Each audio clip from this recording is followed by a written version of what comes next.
உலகெங்கும் வாழும் ராஜ் தொலைக்காட்சி என்பர்களே, நெஞ்சம் நிறைந்த நேயர்களே, எல்லாரும் நல்லா இருக்கீங்களா? இந்த நாள் ஒரு இனிய நாளா, நல்ல நாளா, உங்களுக்கும் உங்கள் குடும்பத்தாருக்கும் மகிழ்ச்சியான நாளா அமைய போகிறது. நான் உங்கள் ஆத்மார்த்த ஜோதிடர் நங்கநல்லூர் டாக்டர் பஞ்சநாதன். நம்முடைய இன்றைய ராசி பலன்கள் நிகழ்ச்சியில் இன்னைக்கு ஜூலை மாதம் 25ஆம் தேதி 2026 வருஷத்து பலன்கள் பார்க்குறோம். தமிழ் வருடத்தில் இது பராபவ வருடம், ஆடி மாதம். ஆடி மாதத்தில் இது 9வது நாள், சனிக்கிழமை. கேட்டை நட்சத்திரத்தில் சந்திர பகவான் பயணம் பண்ணுவார். இன்னைக்கு என்ன விசேஷம்? சர்வ ஏகாதசி. இந்த ஏகாதசி திருநாள்ங்கிறது முக்கியம். ஏகாதசி எப்படி சொல்கிறோம் பாருங்க, திருநாள். ஏன் அது திருநாள்? மனுஷனுக்கு எது நல்லா இருக்கணும்? ஆரோக்கியம் நல்லா இருக்கணும். ஒரு ஏஜுக்கு மேலே மிக முக்கியம் ஆரோக்கியம் தான். ஆரோக்கியம் பாஸ்கரம். உடம்பை வளர்த்தேன் உயிர் வளர்த்தேனேன்னு திருமூலர் சொல்றார். அப்போ ஹெல்த் ரொம்ப முக்கியம். அந்த ஹெல்த்துக்கு உதவக்கூடிய விஷயம்தான் இந்த ஏகாதசி விரதம். இன்னைக்கு விரதம் இருந்து நாளைக்கு சாப்பாட்டில் பச்சை அரிசி, அகத்திக்கீரை, நெல்லிக்காய் இதெல்லாம் சேர்த்துக்கும் போது இந்த உடலும் உள்ளமும் சுத்தமாகிறது, மன நிம்மதி கிடைக்கிறது. அதெல்லாம் இன்னைக்கு ஏகாதசி விரதம் இருக்கணும். நோய் எதிர்ப்பு சக்தி கிடைக்கும். மேஷராசி என்பர்களே, இந்த சந்திர பகவான் கேட்டை நட்சத்திரத்தில் போயிட்டு இருக்க. இன்னைக்கு கம்யூனிகேஷன் ரொம்ப நல்ல ஒரு முன்னேற்றகரமாக உங்களுக்கு இருக்கும். பயணங்கள் மட்டும் இன்னைக்கு செய்யக்கூடாது, கொஞ்சம் அவாய்ட் பண்ணணும். ஏன்னா இன்னைக்கு சந்திராஷ்டமம் இன்னைக்கும் இருக்கு. அதே நேரத்தில் படிக்கிற மாணவர்களுக்கு புத்தி கூர்மை அதிகரிக்கும். எல்லாத்துலேயும் கொஸ்டின் கேட்பா. இப்போதான் இந்த காலத்தில் எல்லா குழந்தைங்களும் அழகாக கொஸ்டின் கேட்கறது, கான்செப்டை புரிஞ்சு பிடிக்கணும்னு நினைக்கிறா பாருங்க, ரொம்ப விசேஷம். ஒரு தடவை புரியாத பாடத்தை கூட திருப்பி படித்து அதில் அவளுடைய புரிகிற வரைக்கும் திருப்பி படிப்பா இன்னைக்கு மாணவர்கள், மேஷராசி மாணவர்கள். காதல் உணர்வுகள் இளைஞர்களுக்கு ரொம்ப கூடும். குடும்பத்தில் நான் இந்த பையனை தான் விரும்புகிறேன், இந்த பொண்ணை தான் விரும்புகிறேன், கல்யாணம் பண்ணி வைங்கோன்னு வந்து கேட்பா. நல்ல தன வருமானம் இன்னைக்கு உண்டு. ரிஷபராசி என்பர்களே, எதிர்பார்க்கிற ஒரு நல்ல செய்தி. பொண்ணு வீட்டுக்கு லெட்டர் போட்டிருக்கோம், அவள்கிட்ட பதில் இல்லை, வரன் தகையுமா தகையாதான்னு ஒரு சந்தேகம். இன்னைக்கு நல்ல பதில் வரும். ஆஃபீஸில் மேனேஜர் எதுக்கு எடுத்தாலும் சிடு சிடுன்னு விளையாடுறார். இன்னைக்கு கொஞ்சம் சாந்தமாக பேசுவார். இதனால் குடும்பத்தில் ரொம்ப சந்தோஷமாக நீங்களும் இருப்பீர்கள். மிதுனராசி என்பர்களே, வருமானம் நல்லா கூடும். வருமானம் தானே முக்கியம். இந்த வருமானம் கூடும். புதன் பகவான் ஒரு கலை நயத்தை கொடுப்பார். திரைப்படத்துறை, நாடகத்தில் நடிக்கிறவாள் இன்னைக்கு நல்ல வாய்ப்புகள்லாம் வரும். பிஸ்னஸ் பண்ணுறவா ரொம்ப சந்தோஷமாக இருப்பேள். படிக்கிற ஸ்டூடெண்ட்ஸுக்கு கொஞ்சம் காம்படிஷன் அதிகமாக இருக்கும், ஆனால் நல்லா ஜொலிச்சுண்டு வர முடியும். இன்னைக்கு கொஞ்சம் கேஸ்ட்ரிக் ட்ரபிள் உடம்புல இருக்கும், வயிறு சம்மந்தப்பட்ட பிரச்சனை இருக்கும். அதை மட்டும் பார்த்துட்டா போதும், நல்ல வேலை கிடைக்கும். ஒரு கடன் உதவி எதிர்பார்த்தீங்கன்னா திருப்தியாக கிடைக்க போகிறது. கடகராசி என்பர்களே, கடகராசிக்காரர்களுக்கு ரொம்ப நாளாக குழந்தை பாக்கியத்துக்கு முயற்சி பண்ணுறாருன்னா இந்த நாளில் போய் டாக்டரை பார்க்கலாம். சில பேர் பதவி கிடைக்கும், வெளியூரில் டிரான்ஸ்ஃபர் போடுவா, அப்படி இருக்கும். படிக்கிற ஸ்டூடெண்ட்ஸுக்கு பொன்னான வாய்ப்புகள், ஹையர் எஜுகேஷன் படிக்கிற வாய்ப்பு, வெளியூரில் படிக்கிற வாய்ப்பு, வெளிநாட்டில் படிக்கிற வாய்ப்பு, அதெல்லாம் கூடி வரும். பொழுதுபோக்கு விஷயங்களுக்காக சில பேர் வெளி ஊர்களுக்கு போய் பயணம் பண்ணுவா. இப்போ எல்லாம் நல்லா இருக்கு. பெயரும் புகழும் கிடைக்கக்கூடிய சமயம் இல்லையா இது கடகராசிக்காரர்களுக்கு? நல்ல நாள்.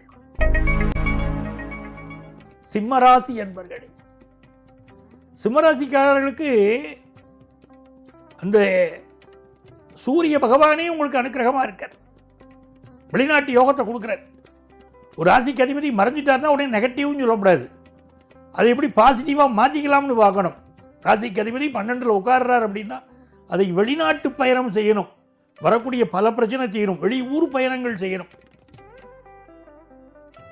நல்ல இன்வெஸ்ட்மெண்ட்ஸ் பெருகும். இப்போ புதன் பகவான் லாபத்தில் இருக்கும்போது பிஸ்னஸில் புது முயற்சி பண்ணலாம். நீங்கள் பண்ணலாமா வேண்டாமான்னு தயக்கம் இருக்கக்கூடாது. பண்ணலாம், வெற்றி கிடைக்கும். படிச்சுட்டு இருக்கிற ஸ்டூடெண்ட்ஸுக்கெல்லாம் இப்போது புதுசாக கோர்ஸ் எடுத்து படிக்கிறது பெரிய வெற்றியை கொடுக்கும். ரொம்ப நல்ல நாள். கன்னிராசி என்பவர்களே, பிரிந்தவர்கள் மீண்டும் சேரக்கூடிய நாள். சந்திர பகவான் 3ஆம் இடத்துல இருக்கார், புதன் பகவான் 10ல் இருக்கார். சில பேர் பிசினஸ் ரீதியா புதிய ஒப்பந்தங்கள் கையெழுத்து போடக்கூடிய நாள்.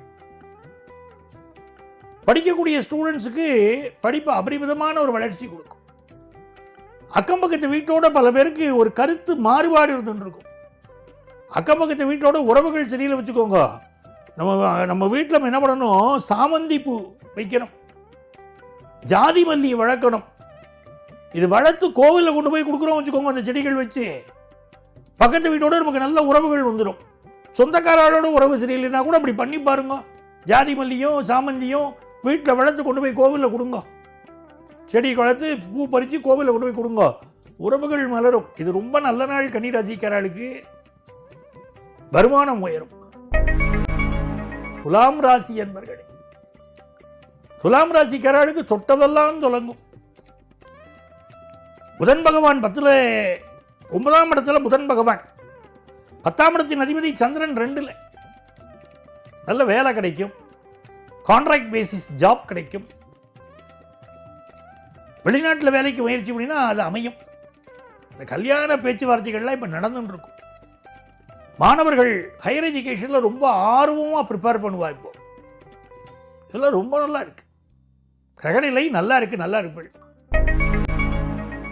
விருச்சிக ராசி என்பர்களே, இதனால புதன் பகவான் 8ஆம் இடத்துல உட்கார்ந்து இருக்கார், சந்திரன் ராசியில் இருக்கார்.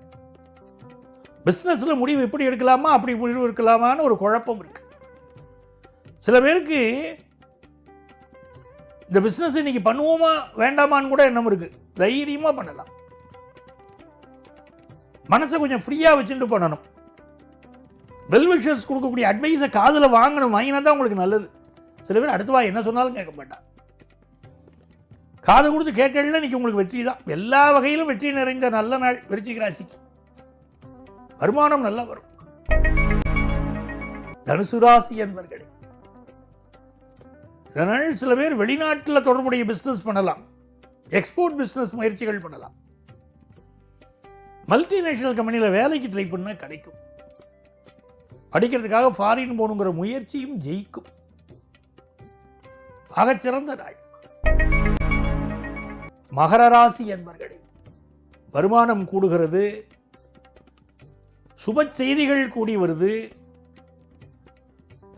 இதனால் மிக நல்ல நாள். ஆனால் வண்டி வாகனங்களை கொஞ்சம் சர்வீஸ் பண்ணி பயன்படுத்தணும், அது ரொம்ப முக்கியம். மனைவியுடைய உடல் நலத்தில் அக்கறை எடுத்துக்கணும். குடும்பத்து பெரியவர்களுடைய சப்போர்ட் நல்லா இருக்கும். படிக்கிற மாணவர்களுக்கு பாடம் புரியலைன்னா ஆசிரியர்கள் நல்ல வழிகாட்டுவார். பெரிய அளவுக்கு முன்னேற முடியும். இந்த சனி பகவான் வக்கரத்தில் இருக்கார் இல்லையா, அதனால கொஞ்சம் ஹெல்த்தை பார்த்துக்கணும். கும்பராசி என்பர்களே, கும்பராசிக்காரர்களுக்கு புதன் 5ல் உட்கார்ந்தது விசேஷம். சரஸ்வதி ஸ்லோகம் குழந்தைகள் சொன்னால் ரொம்ப நல்ல படிப்பு வரும். சரஸ்வதி நமஸ்துப்யம் வரதே காமரூபிணி வித்யாரம்பம் கரிஷ்யாமி சித்தே பவதுமே சதா அப்படின்னு சரஸ்வதி ஸ்லோகத்தை சொல்லணும். காஷ்மீர்லாம் என்ன பண்ணுவான்னா நீல சரஸ்வதி மந்திரத்தை தான் நாக்கில் எழுதுவா. தங்க ஊசியினால நாக்கில் எழுதுகிற பழக்கம் உண்டு. வித்யாரம்பம் அப்படி தான் பண்ணுவாள். கும்பராசிக்காரர்களுக்கு படிப்பு ரொம்ப நன்னா வரும். இப்போ பிஸ்னஸும் நல்ல லாபம் தரும். முக்கியமான பதவிகள் கிடைக்கும். கலைஞர்கள் எந்த துறை, பரதநாட்டியமாக இருக்கலாம், வாய்ப்பாட்டாக இருக்கலாம், எந்த துறையாக வேணா இருங்கோ, நல்ல நல்ல வாய்ப்புகள் வரும். வரக்கூடிய வாய்ப்புகளெல்லாம் நீங்கள் பயன்படுத்திக்கிறோம். மீனராசி என்பர்களே, மீனராசிக்காரர்களுக்கு வருமானம் உயரும், குடும்பத்து செல்வாக்கு உயரும், பிஸ்னஸ் நல்ல லாபம் தரும், புதிய வீடுமனை கட்டக்கூடிய யோகம் வரும். எல்லாம் ரொம்ப நல்லா இருக்கு. இது நல்ல நாள். அன்பர்களே, நாளைய பதிவில் மீண்டும் உங்களை சந்திக்கிறேன். உங்கள் ஆத்மார்த்த ஜோதிடர் நங்கநல்லூர் டாக்டர் பஞ்சநாத்.